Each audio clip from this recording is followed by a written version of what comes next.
Here we are. It's episode 6, and we're covering guitars. What is it? 5, 6, and 7. Why did I want to do this? Whoa! I had wanted a Telecaster for some time before this occurred. And at the time, back in 2015, they were running somewhere around, $5.99 here in Canada. And you had like blue, black, and red colors. Mexican. Okay, so I thought, I don't want one of those at that price, and I don't want blue, black, or red. And so it just kind of happened that I went to the motorcycle show up in Toronto and ran into a buddy of mine there that I used to ride with when I was in a club up there. And we got to talking, and I was telling him about, I was, getting into some guitars. I was wanting a Telecaster, and he goes, "Oh, let me show you something." And he pulls out his phone and he shows me this picture, or those pictures here. Look at that. And I looked at that and I go, it just kind of like took my breath away. And he says, "I made that. The wood is koa. It's all the way through, apparently." And overall, he invested, I think he told me $5,000 to make that guitar, and it was his own gift for his 60th birthday. So I was thinking, wow, I said, man, that is gorgeous. I wish I could get a Telecaster to look something like that. And he says, oh, he says, I have a site that I'll email you, and you can probably pick up some parts from there. So I got home, and the next day I ended up with an email with the site GFS, otherwise known as guitarfetish.com, and I looked at it and I'm going, wow, there's a lot of parts on there. And there was necks, and there was bodies, and pickups, and there was everything there to build a guitar. So I started to put together a list of what I thought I would like, and I was looking at bodies, and two of the bodies I was looking at was this one, which is a swamp ash, and this one, which is poplar. So I went to my daughter and I showed her the picture of these two bodies, and I said, which one do you like the best? I said, I'm thinking of buying some parts, putting one of these together. Which one do you like the best? And I had been leaning towards number 1 myself, although number 2 was very pretty. I'm a little bit averse to sunbursts. I didn't have any at the time, and I don't really have a lot now. I think I have 2, this one and a Donner that I bought recently. So she said, this one, number 1. So I went with number 1. So I bought all the parts. I bought the body. The pickups in it are what's called Neo-Vin noiseless. That set is called Vintage. The values of that are 647K at the bridge and 5.9. I measured them. In the neck. Now the neck pickup on this is traditionally some of them are a little bit too warmish, and so are these, especially since they're noiseless. But with a little gain and some stuff in the middle position, you can get some nice sounds, and I'm able to appreciate that these days, all these years later, 7 years later. This is, 2015, right? So 7 years later, well, I'm learning some of these scales and learning how to play over some blues backing tracks and stuff like that. They can come up with some sounds that match. So, number 1.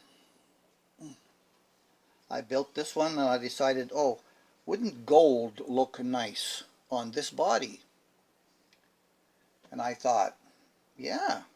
So I got the gold ferrules, and I got the gold backplate. Now, The gold chrome doesn't seem to be as durable as you know, chrome, because it wears off.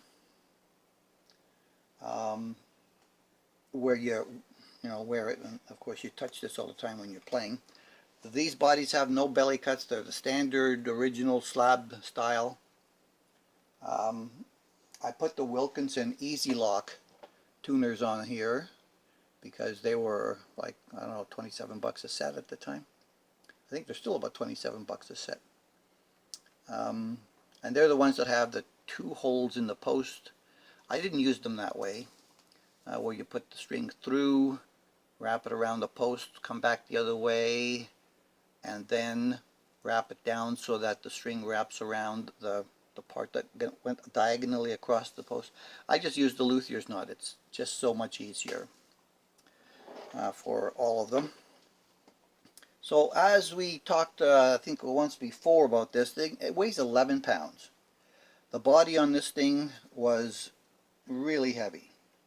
And of course, for those of you that watched my video series on this, this was my first time, okay? I thought I could buy parts that were built to Fender specifications, and I was just going to be able to snap it together, and it was going to be you know, a click. It didn't work that way. Some of it did, but most of it didn't, especially the neck, fitting into the neck pocket. These GFS necks are absolutely gorgeous, really. I mean, there's nice figuring on this one. They're chunky compared to some necks, but I think they're pretty much standard for most of them. And what happened is that in the end it wouldn't fit in the pocket, and I was looking at it and I measured the heel, and I'm thinking the heel is out of spec. After they put the poly on, the heel was too wide to fit in the neck pocket. It should be 2 3/16 of an inch. Now with the finish on it, it has to be 2 3/16 of an inch if you manufacture the pocket to take that size. So they did that with the pocket, but the necks, whoever was building them, didn't take that into account. And when I contacted GFS about it, they go, oh. And, and I said, you know, you got to tell somebody about it. And, oh, wait, yeah, well, we'll send that information up the chain. Well, okay, fine. So I ended up making myself a little tool, as you know, and I sanded out the pocket to be able to get that neck to fit in there. Then I did all the work in the alignment to put it together. So now, this is 7 years ago. I had comments from somebody about, you know, buying Chinese parts and Chinese necks, and they said to me, oh, you know, after a couple of years you take them out and see what happened to them. Well, look at this neck. I did nothing to it. I took it out of the case today. This neck is absolutely flat. The action is absolutely, this was the lowest one I could ever get. It was 3/64, pretty much right across.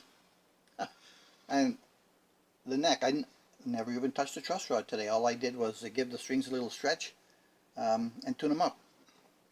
And that's all I did for all 3 of them. So being a vintage one, it doesn't have a lot of output. And I'm just using my 65 Deluxe with no effects right now. So this is on the bridge, right?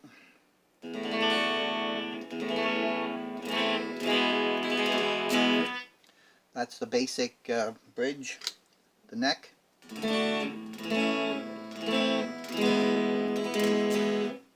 See, it's not terrible. Now let me put the compressor on, and that'll give us a little bit of a boost. Back to the bridge.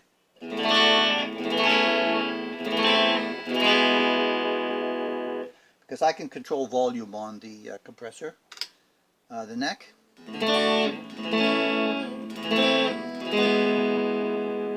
So you see, with a 1 pedal, a compressor pedal that controls level, sustain, attack, and tone. Presto, you got it. Middle.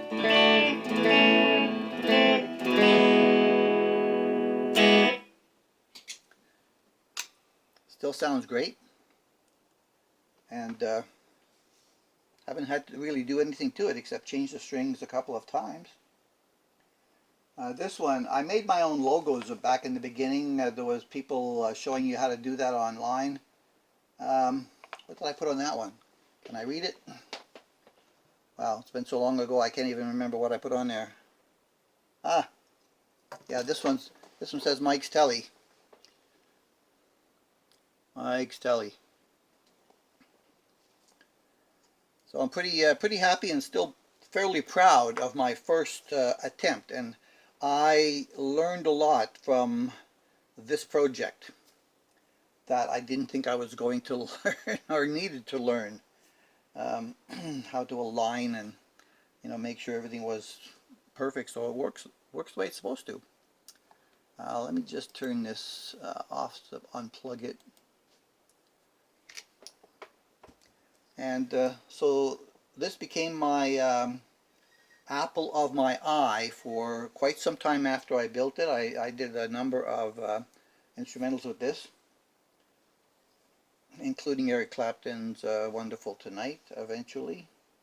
I learned that, and so this is Telly number 1. So this was as close to the look I could get to Russell's. That was his name, Russell. The pictures that I showed you of the Koa. This is as close as I could get to what his looked like. And now let me bring it into you for what the cost was. The cost for me to put this custom together the way I did it was, I remember this one exactly, I did all of the conversions and the like at the time, $862 Canadian. And basically I sourced all of the parts from GFS except the jack. They didn't have these cast jack cups. They only had those little stick-in vintage pressed metal ones, but I wanted those because they were much easier to install and much easier to work with if you have to get the jack out at some point. And the nice thing is that the jack screws into this. You don't have to have a nut on the outside. The nut's on the back, so that when you screw it up tight, you get a nice clean jack input on the cup. I got that off of eBay, and I think they were sourced from Canada. So that part, and was there anything else? I think that was the only part I got from Canada, was the jack cup. So in the end, the conversion rate at the time on my money, plus shipping and all the stuff that got this in here, was $862. And I'm thinking, whoa. So that was over the $5.99 they wanted for a Mexican, but for $300 more than a Mexican in a standard, what was it, blue, black, and red. Wow, right? This was a wow guitar, and it still is a wow guitar, and it still plays nice. The frets on them, after I had to learn how to do frets at that time, the frets are still great.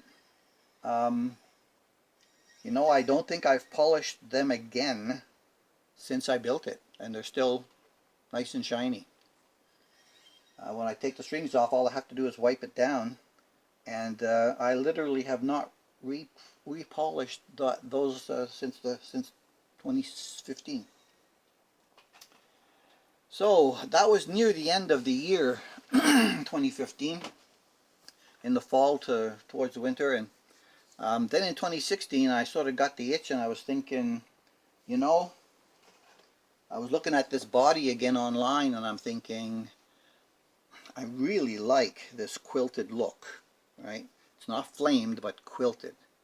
And I'm thinking, wow, this body was $90 at the time. I don't know what they are now. All these parts are branded XGP. They're supposed to be the professional parts from Guitar Fetish. So I was looking at this body, and I was thinking, yeah, you know what? I could do this one, now that I've learned all the stuff I needed from that one, and make it chrome parts. I think chrome parts would look nice on this, although gold would look nice on this as well. Very compatible for gold. But I thought, chrome. So one gold and one chrome. Then I have one of each. Well, I sat down and I made my parts list and I started looking for all the chrome parts, which were basically just the opposites of what I bought on that one. Chrome cup. Sourced, bought these on eBay. They came out of someplace in Markham, Ontario, I think.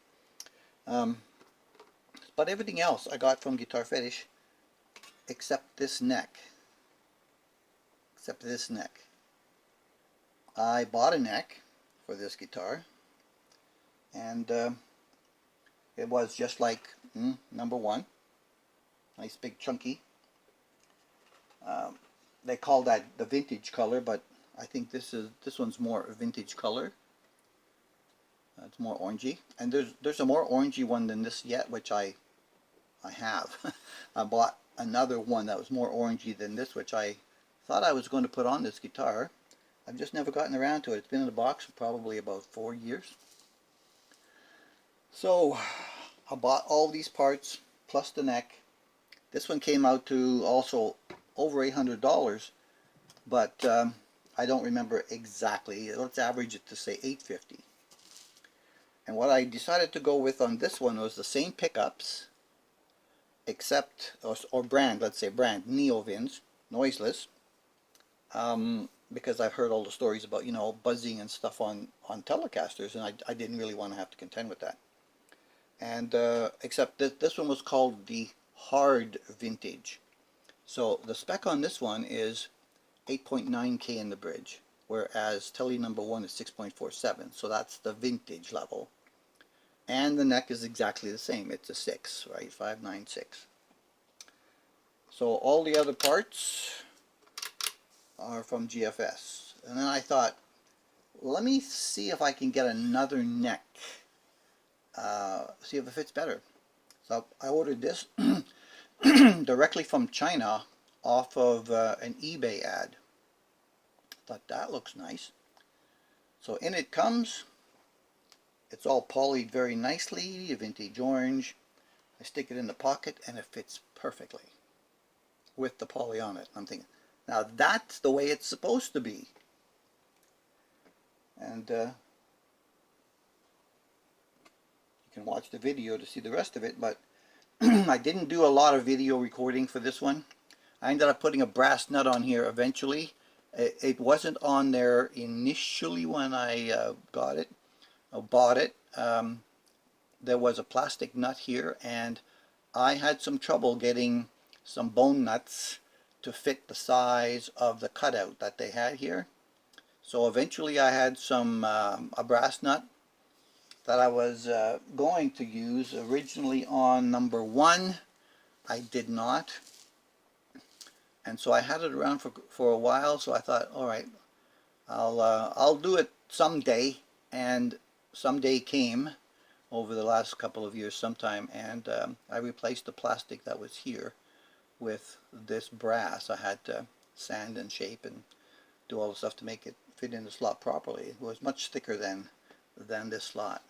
So it was a lot of work, and it was all by hand. I didn't have my belt sander then. So the same XGP,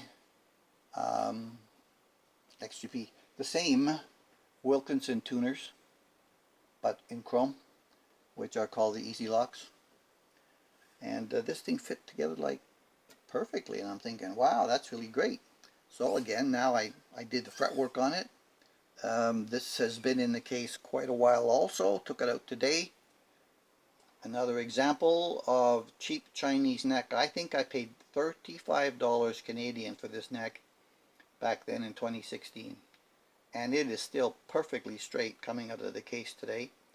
Haven't touched truss rod on this one either, or action. All I did was give the strings a little bit of a push to loosen them up and tune it up. And it has been okay. So I pre-tuned these before I turned on the camera. So here it is without the compressor. Turn it up. Bridge.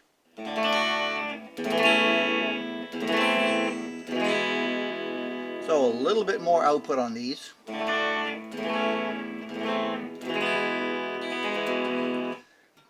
There's one level higher than this bridge. This one's called Hard Vintage, and then there's another set called Rock.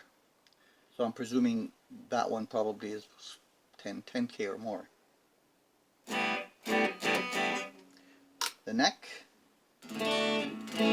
exactly the same.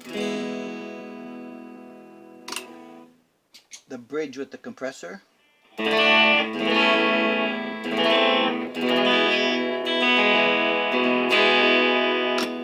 Neck.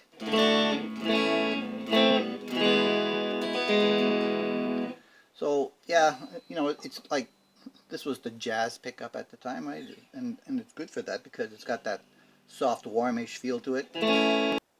Middle. The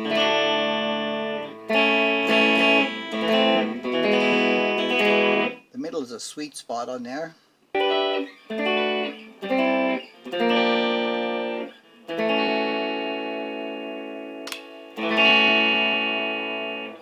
Got good bite for a noiseless.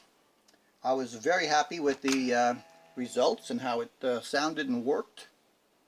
And so then I had the 2. So I was thinking, I am complete. I now have 2 custom Telecasters. Oh, and by the way, this one ended up being called Grandpa. I didn't make that logo. It was a sticker that I got, and I put it on the headstock, and I sprayed poly over it and shined it and buffed it and did all that kind of stuff to put it underneath the coat. So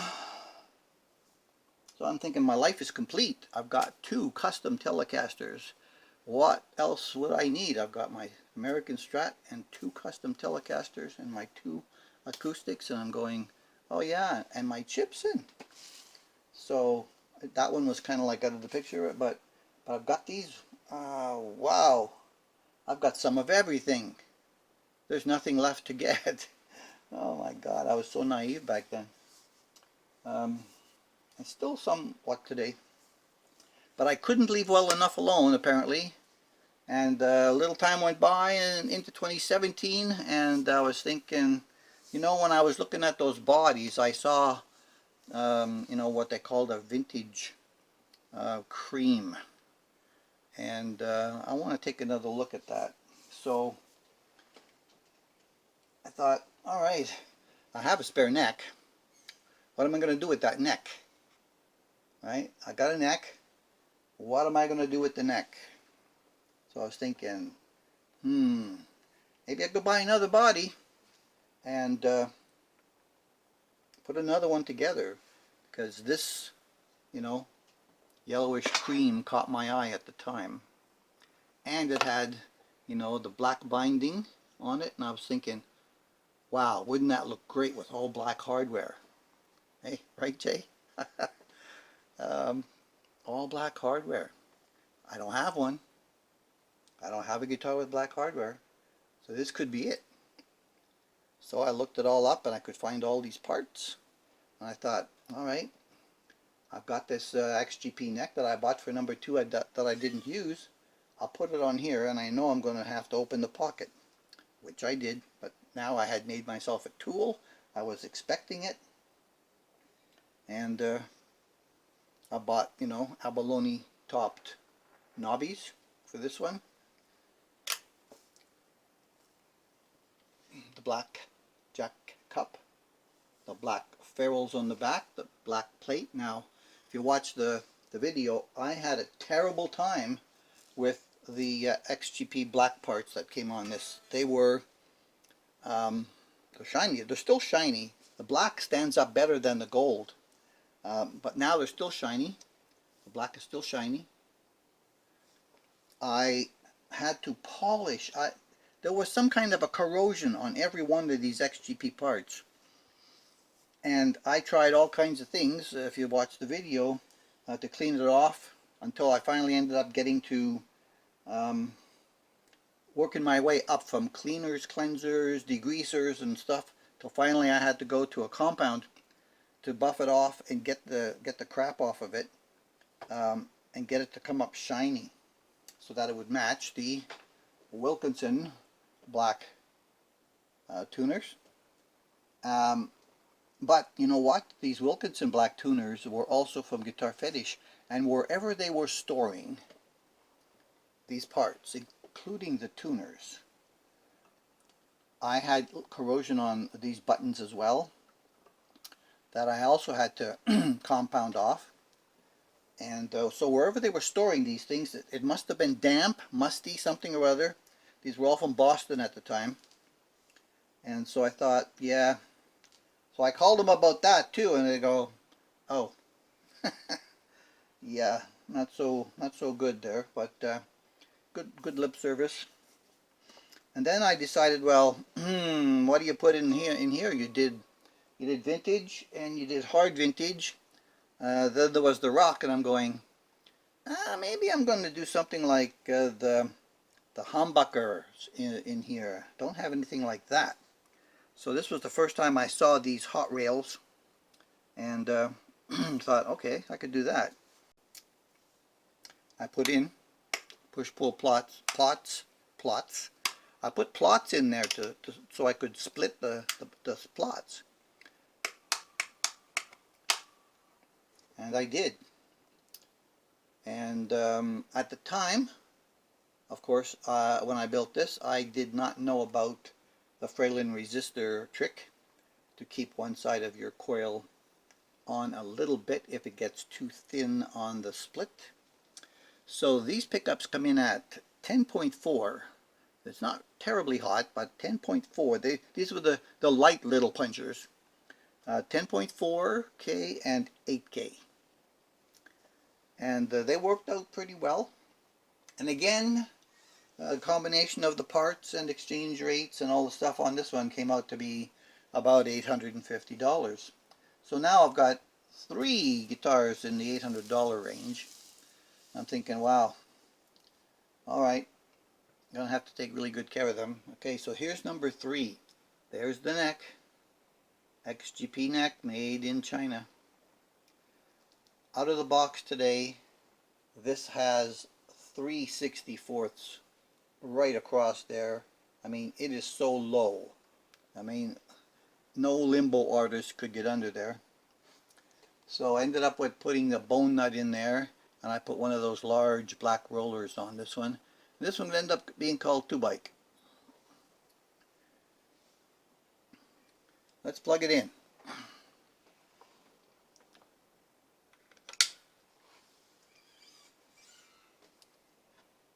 So this has the binding back and front, by the way. So this was also another eye catcher for me.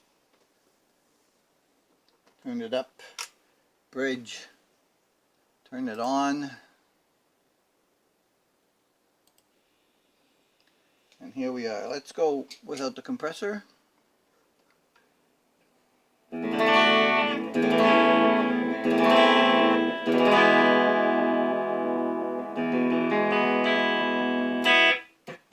So that's nice. Let's split it.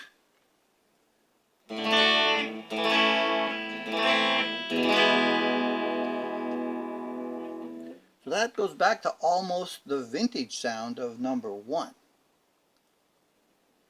Let's go to the neck.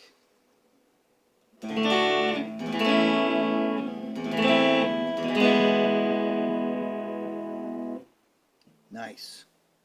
That little puncher 8 in the neck is really nice.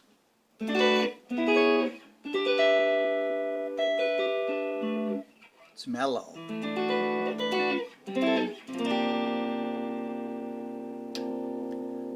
Now, with the middle, you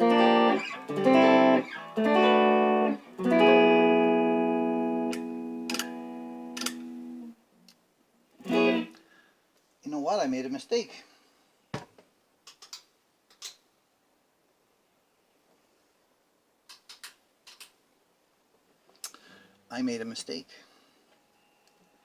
There's four-way switch on this. So on the other ones, when I was showing you what I thought was middle, was actually position 4 where they're in series. So these two together as they are right now is 18K. Here's parallel.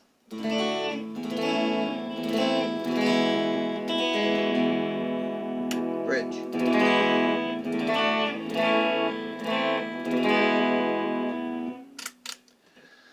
I got confused because recently I've been playing with some tellies that I didn't change this for a 4-way, I just left them as a 3-way.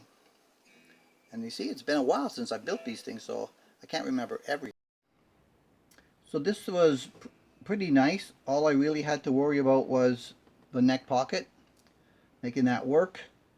Black on cream, and it turned out to be really special also. And so then I was thinking, I've got 3 custom built tellies, and what else could I want? Let's put on some compressor.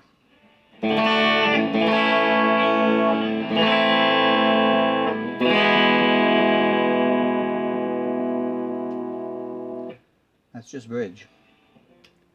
Parallel.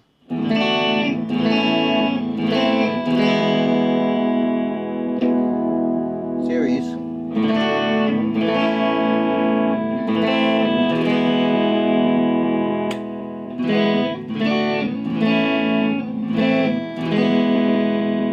Neck. Without splits. So I think I calculated at the time that between number 1 and 2 I could get, I don't know, 14, 1, 2, 3, 4, 5, 6, 7, 8, those, I don't know, there was quite a lot, 21, 22 different ways of getting output from this guitar at the time. I don't remember that, but I know there were a lot, with the different splits on, here and which position you were in. Yeah.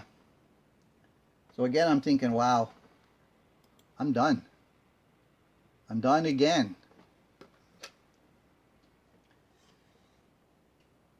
I ended up with 3 of those, and I'm looking at the 3 of them and I'm going, wow, those are beauties. They're all beauties, and there's nothing more I could ever want. And that was the case for a while I was becoming familiar with each one. And now I had 3 tellies to choose from, and at the time, between 15 and probably around 2020 or so, I I used these a lot as my guitars for instrumentals with my Strat. So there goes the story of the 3 tellies. So I put a huge investment in money into those parts, and my time was free to me. But that set the basis that I didn't know at the time was going to be the basis for the work I've done since, buying many more budget guitars that at the time I didn't find budget guitars. And there was somebody recently who told me, oh, budget guitars have been around since like 2012